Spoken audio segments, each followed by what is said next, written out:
সংবিধানটাকে দেশের বিচ্ছিন্ন করে দিয়েছে বিজেপি, ছিন্ন বিচ্ছিন্ন। অথচ দেখুন এখানে বাম রাম শ্যামের খেলা চলছে। আমরা একথাটা বারবার বলে এসেছি, জগাই মাধাই গদাই। পঞ্চায়েত ইলেকশন থেকে, বিধানসভা ইলেকশন থেকে, লোকসভা ইলেকশন থেকে এদের একটা জোট আছে এবং বিজেপি এদের ফান্ডিং করে। আমি জোর গলায় পাবলিকলি বলে যাচ্ছি, করে। এবং জেনে রাখবেন, এখানে যাতে বাংলা অশান্ত হয়ে যায় তার জন্যে অনেক সহযোগিতা কেন্দ্রীয় সরকার করছে। আর সিপিএম, তুমি যদি বিজেপি বিরোধী হও, তুমি বিজেপির হাতে তামাক খাচ্ছ, তোমার লজ্জা করে না? যৌথ মঞ্চ মানে কি? তোমরা সব কটা আছো, তোমাদের সবার রং এক। কিসের আদর্শ, কিসের নীতি, কিসের আন্দোলন? ভাবছো এই করে চলবে একতরফা? আমরা শান্ত আছি বলে, আমরা কিছু বলছি না বলে ওয়ান সাইডেড কুৎসা করবে, ওয়ান সাইডেড অপপ্রচার করবে। আমি দেখছি, শুধু দেখছি, লক্ষ্য করছি আর ভাবছি। আমি এমনকি সেদিন, অস্বীকার করতে পারবেন না পরিবার, আমি বিনীত গোয়েল সিপিকে নিয়ে গেছিলাম আমার সাথে।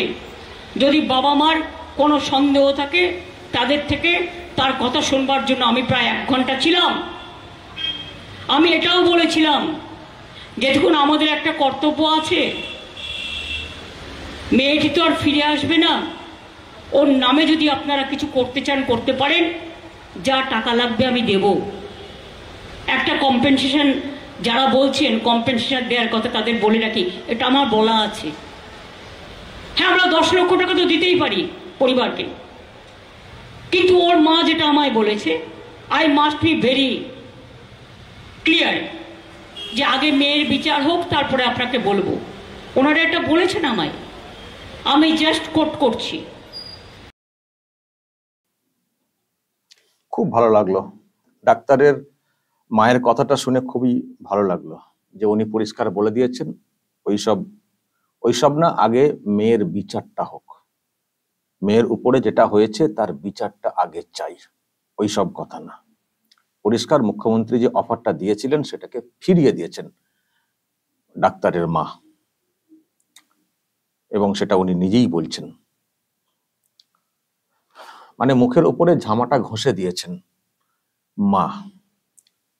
এটা ঠিক যে শুরু থেকেই অনেক চেষ্টা হয়েছিল মায়ের বা বাবার মুখটা বন্ধ করার, তারা যাতে ফার্দার কোনো মুভ না করেন রাজ্য সরকারের বিরুদ্ধে।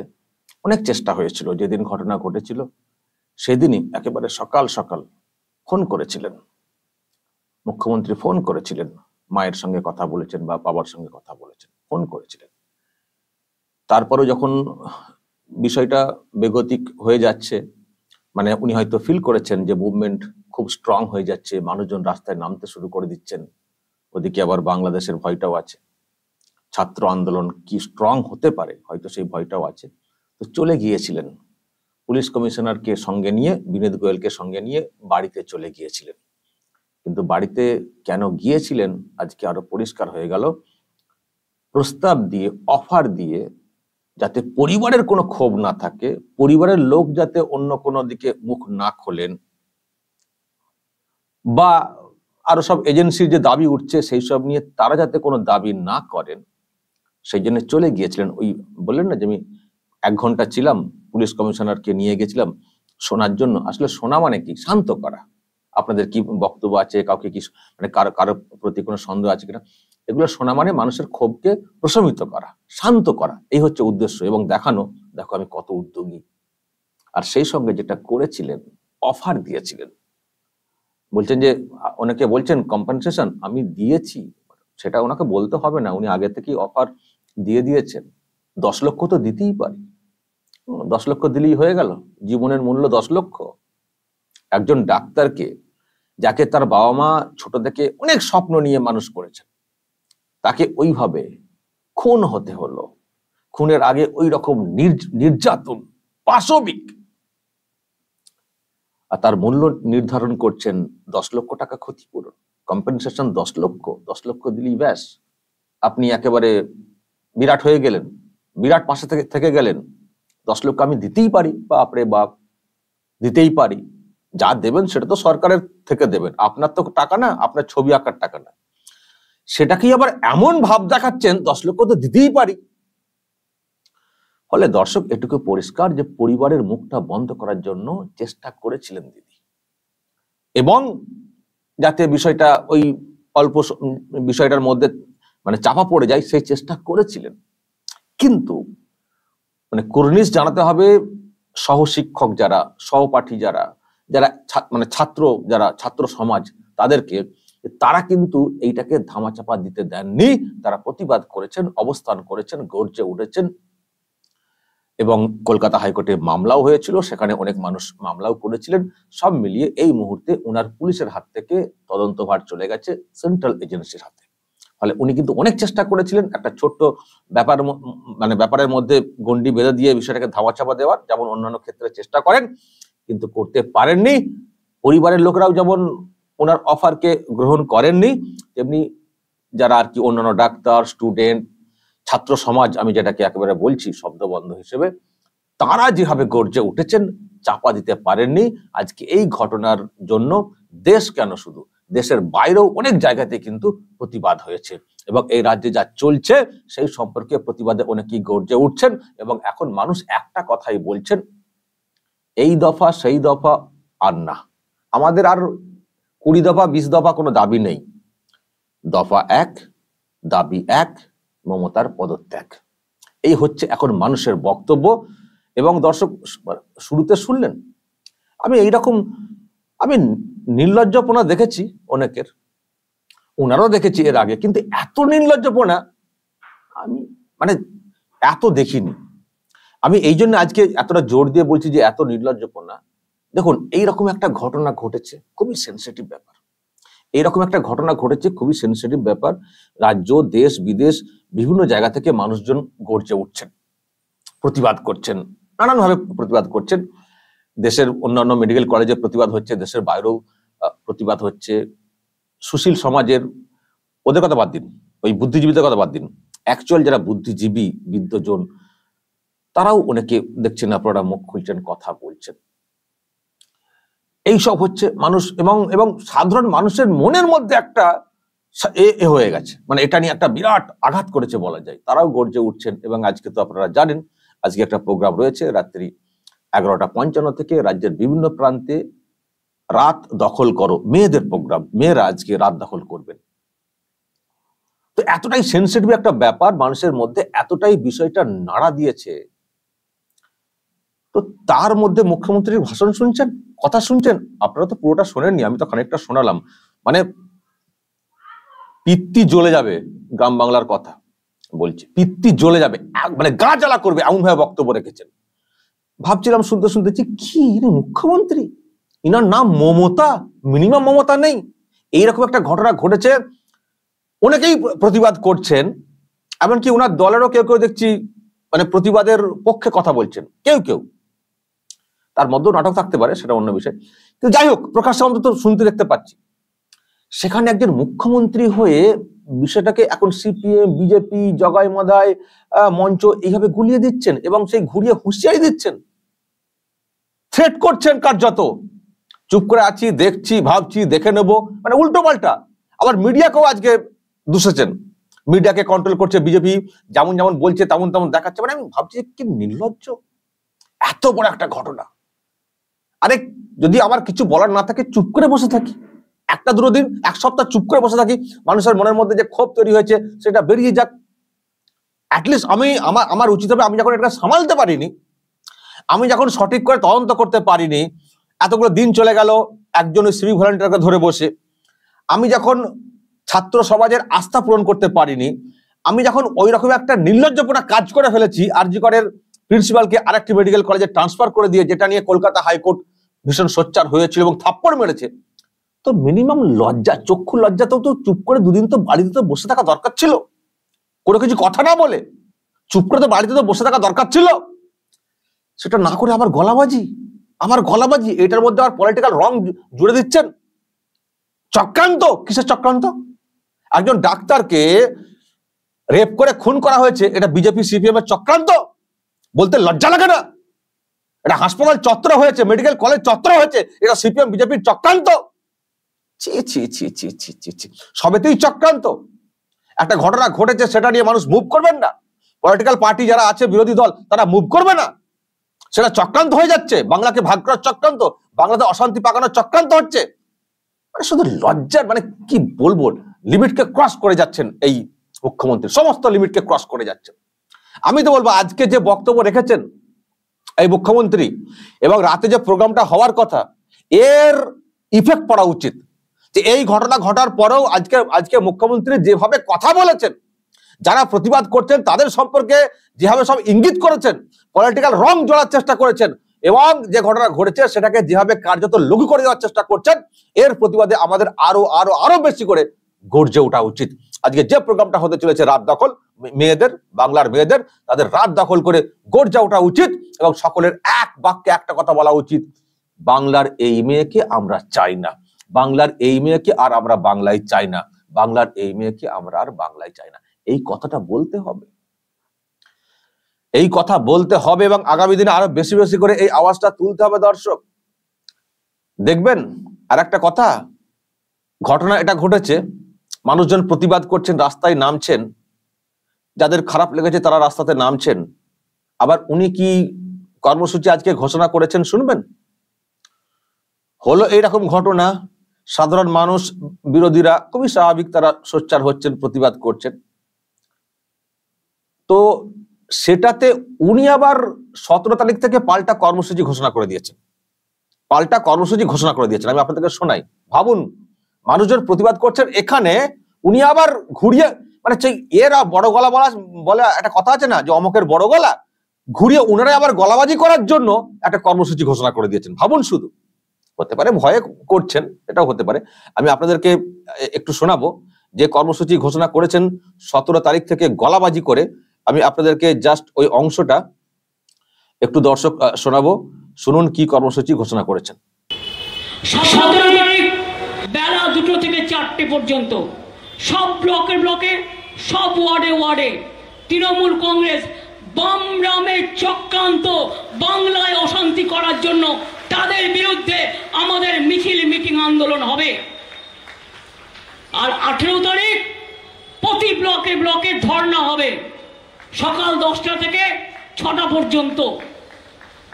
আর 19 তারিখ রাখি বন্ধন, আমরা ওই দিন ব্লকে রাখি বন্ধন করি। রাখি বন্ধন উৎসবের মধ্যে দিয়ে বাংলার মাটি, বাংলার জল, বাংলার বায়ু, বাংলার ফল, বাংলাকে ভাগ করতে দেব না। বঙ্গভঙ্গ আন্দোলনের সময় কবিগুরু রবীন্দ্রনাথ ঠাকুর যে গানটি গেয়েছিলেন, মনে রাখবেন, এটা এখন আমাদের রাজ্য সঙ্গীত হয়ে গেছে।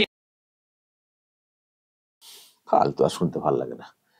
শুনলেন দর্শক, 17, 18, 19 উনি কর্মসূচি ঘোষণা করে দিয়েছেন। শুধুই চারিদিকে তৃণমূল এইসব হবে আর কি।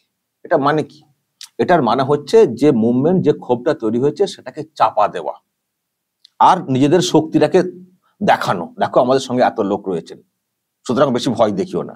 এটা অ্যাকচুয়ালি আতঙ্কের জায়গা থেকে করা আমার কথা মনে হচ্ছে। ভয় পেয়ে গেলে, তখন দেখবেন অনেক মানুষ না ভয় পেয়ে গেলে চিৎকার করেন, অনেক মানুষ সাহস দেখিয়ে চিৎকার করেন, আবার অনেক মানুষ ভয় পেয়ে চিৎকার করেন। এটা হচ্ছে ভয় পেয়ে আর্তনাদ। তবে দর্শক, আমি এটুকু বলতে পারি, এবং সেটাই পথ, আর কোনো পথ আমি দেখতে পাচ্ছি না। এদেরকে ভোটে সরানো যাবে না। এদের যে পলিসি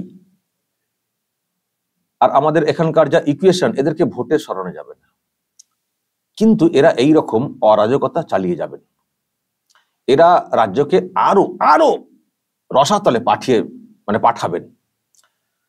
ফলে এদের থেকে রাজ্যকে বাঁচানোর একটাই উপায়, সেটা হচ্ছে ডাক, একটাই ডাক, মমতার পদত্যাগ। একটাই ডাক, দফা 1, দাবি 1, মমতার পদত্যাগ। এবং এটা একটা নন পলিটিক্যাল ব্যানারে এটা করতে হবে, এবং গুরু দায়িত্ব নিতে হবে ছাত্র সমাজকে, যে ভোটে হবে না। আর ভোটে হবে না মানে তো চলবে, সরকার চলবে, সরকার চলে তো এই অবস্থা, না চাকরি বাকরি হবে, না কাম হবে, কিছু কাজ কাম হবে, না স্কুলে ঠিক করে পড়াশোনা হবে, না মেডিকেল কলেজে ঠিক করে ডাক্তার তৈরি হবেন। এ তো এইরকমই হবে। তো এরকম কি চলতে পারে নাকি? এরকম কি চলতে পারে? ফলে এই অবস্থার পরিবর্তন ঘটানোর ক্ষেত্রে ছাত্র সমাজের কিন্তু একটা বিরাট ভূমিকা রয়েছে। ছাত্র সমাজকে এগিয়ে আসতে হবে। আজকে আরজি কর থেকে শুরু করে ডাক্তারি ছাত্ররা যে মুভমেন্টটা দেখালেন, এটা কিন্তু একটা পথ দেখানো। এই পথেই গোটা রাজ্যের ছাত্র সমাজকে এগিয়ে আসতে হবে, একটা ডাক দিতে হবে। আমাদের আর কোনো দফা দাবি আলাদা করে নেই, একটাই, মানে দফা এক, দাবি এক, মমতার পদত্যাগ। এই স্লোগানে স্থির থেকে এই মুখ্যমন্ত্রীকে পদত্যাগ করতে হবে, ছুট কাটাতে হবে, চেয়ার থেকে সরাতে হবে। তারপর কে ক্ষমতায় আসবে সেটা সেই পলিটিক্যাল পার্টি তারা দেখে নেবে। ভোটের আগে তো একে সরাতে হবে। একে না সরালে ভোটের পরিবেশটাই থাকবে না। একে না সরালে ভোটের তো পরিবেশই থাকবে না। আমাদের কোনো সরকার গঠনের কোনো উদ্দেশ্য নেই। আমাদের একটাই দর্শক, যেটা আমিও নিজেকে সেইভাবে যুক্ত করছি বলতেই পারেন আমি জোর গলাতে, যে ছাত্র সমাজ তাদেরকে এগিয়ে আসতে হবে, এবং আমরা যারা চাই যে এই রাজ্যের একটা অবস্থার পরিবর্তন ঘটুক, আমাদের একটাই প্রথম কাজ হবে, আগে একে হটাও। একে না হটালে কিছুই হবে না। না ঠিক করে ভোট হবে, না ঠিক করে সরকার গঠন হবে, না ঠিক করে সরকার চলবে, না ঠিক করে রাজ্যের উন্নতি হবে। এখন প্রথম লক্ষ্য, একমাত্র লক্ষ্য, একে হটাও, একে হটাও, একে হটাও। তারপর পরিবেশ পরিস্থিতি, সে যাদের পলিটিক্যাল ভার্সন, যাদের সরকার হবে তারা লড়ে নেবেন, তারা সরকার গঠন করবেন। কিন্তু আপাতভাবে এর থেকে বাংলাকে মুক্ত করতে হবে, এই মুখ্যমন্ত্রীর থেকে বাংলাকে মুক্ত করতে হবে। এটা কিন্তু আমাদের মনের মধ্যে গেঁথে নিতে হবে। এর জন্য ভোট পর্যন্ত অপেক্ষা ইত্যাদি এইসবের কোনো প্রয়োজন আছে বলে আমার মনে নেই, মানে মনে হচ্ছে না। কারণ আমরা দেখছি পাশের একটা দেশে হয়েছে, ওই রকম 1 বছর আগে ভোট হয়েছে, তারপরেও সেই সরকারকে ছুটে পালাতে হয়েছে, প্রধানমন্ত্রীকে ছুটে পালিয়ে আসতে হয়েছে। হয়েছে তো, সেটাও তো নির্বাচিত সরকার ছিল, তথাকথিত নির্বাচিত সরকার, আসতে হয়েছে তো, সেখানে নতুন সরকার গঠিত হয়েছে তো। আমরা হয়তো ওখানকার অনেক মুভমেন্ট নিয়ে আমরা সহমত হতে পারিনি, আমাদের কিছু প্রশ্ন রয়েছে, কিন্তু যেটা ঘটেছে, যেটা দেখতে পাচ্ছি টেকনিক্যাল পার্টটা, এটা তো ঠিক। এমন একটা মুভমেন্ট হয়েছে যখনকার সরকারের প্রধানকে ছুটে পালাতে হয়েছে, দেশ ছেড়ে পালাতে হয়েছে। আবার বলছি, হাসিনার বিষয়ে আমাদের দেশের অবস্থান সেটা অন্য হতে পারে, সে নিয়ে আমাদেরও অন্য বক্তব্য রয়েছে, কিন্তু টেকনিক্যাল পার্ট যেটা, যে বিক্ষোভের জেরে, মুভমেন্টের জেরে, সে যে মুভমেন্টই হোক, মুভমেন্টের জেরে কিন্তু 1 বছর আগে নতুন করে নির্বাচিত সরকার তার প্রধানমন্ত্রীকে ছুটে পালাতে হয়েছে। তো কেন এখানে হবে না? কেন এখানে হবে না? আমার মনে হয় বাংলা পথ দেখাবে। এমনিতে একটা কথা রয়েছে, আপনারা জানেন, যে বাংলা আজকে যা ভাবে, দেশ কালকে ভাবে, পরে ভাবে। তো আমার মনে হয় পরিস্থিতি যেদিকে যাচ্ছে, এবং যুব সমাজ, ছাত্র সমাজের মধ্যে যে ক্ষোভটা রয়েছে, যতই তৃণমূল কংগ্রেস ওই মিছিলের দিনে, এই যে মিছিল হবে দেবেন, হয়তো কিছু লোককে বার করবে, নানান কারণে বের করবে, লক্ষ্মীর ভান্ডার যারা পাচ্ছেন তাদেরকে বলে বের করবে, লোক কিছু দেখানোর চেষ্টা করবে, কিন্তু রাজ্যের বৃহৎ অংশের মানুষের মধ্যে এই সরকারের প্রতি একটা বিরাট ক্ষোভ রয়েছে, এবং তার মধ্যে ছাত্র সমাজের মধ্যে একটা বিরাট ক্ষোভ রয়েছে, বিরাট ক্ষোভ, বিভিন্ন স্তরে, সর্বস্তরে ক্ষোভ রয়েছে। ফলে আমার কোথাও মনে হচ্ছে এই ছাত্র সমাজ একদিন তারা কিন্তু গর্জে, আর মানে এমনিতে গর্জে উঠেছে, আরো গর্জে উঠবে, এবং এই ডাকটা তারা দেবে। এমনিতে আমি শুনছি ডাকের একটা প্রসেস চলছে, আর এই ডাক যেদিন আসবে, আমার ধারণা, আমি তো যাবই বলে দিয়েছি, আপনারাও হয়তো অনেকে যাবেন, এমন একটা লং মার্চ হবে, আমার মনে হয় সেদিনই দিদিমণি ছেড়ে পালাবেন, এবং সেই যে ইতিহাসটা তৈরি হবে, সেটা হবে ভারতবর্ষের প্রথম, যে বাংলা এমন একটা জায়গা যেখানে গণতন্ত্র কায়েম নেই, যেখানে ঠিক করে ভোট হয় না, যেখানকার রাজ্যটাকে দিনের পর দিন রসাতলে পাঠিয়ে দিচ্ছে সরকার, এবং এইরকম একটা নাট্যজনক ঘটনা ঘটার পরেও মুখ্যমন্ত্রী তিনি গলাবাজি করে চলেছেন, যারা মুভমেন্ট করছেন তাদেরকে পলিটিক্যাল রং লাগিয়ে দিয়ে তাদেরকে ছোট করছেন, পদে পদে অসম্মান করছেন, আর ছাত্র সমাজের ভবিষ্যৎটাকে অন্ধকার করেই চলেছেন। কিন্তু সেখানকার ছাত্র সমাজ নির্বাচিত, তথাকথিত নির্বাচিত সরকারকে রাখেনি, ছুঁড়ে ফেলে দিয়েছে। ভোট ছাড়াই একটা সরকারকে কি করে পতন ঘটাতে হয় সেটা দেখিয়ে দিয়েছে পশ্চিমবঙ্গের ছাত্র সমাজ। আবার মনে হয় এই ইতিহাসটাও এই বাংলা তৈরি করবে। দর্শক বলবেন যা বলার কমেন্ট বক্সে, নজর রাখবেন আরামবাগ টিভিতে।